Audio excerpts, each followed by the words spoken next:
Hey there everyone, Warren Broad here, and here's today's Thoughts on the Run. The other day I was speaking with a client about procrastination. And procrastination is a really big challenge for a lot of people.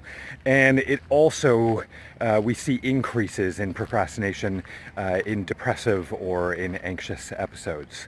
So one of the things that we want to try and do is create an additional level of accountability. And one of the ways to do that is by putting something down, a very small, let's say if you have a big item that you have to achieve, break that item down into small steps and then schedule it. So put it in your Google Calendar or put it on your written calendar and create a date and a time for it. So, Wednesday at 4 o'clock, I'm going to clean the backyard. Now, what this does is that once we have actually written something down and created a time and a date around it, it raises our personal internal accountability.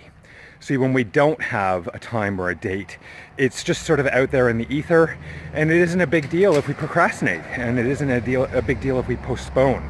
So what we want to try and do is avoid that by putting the item in the calendar with a time and a date. And what this does is increases your personal accountability around it.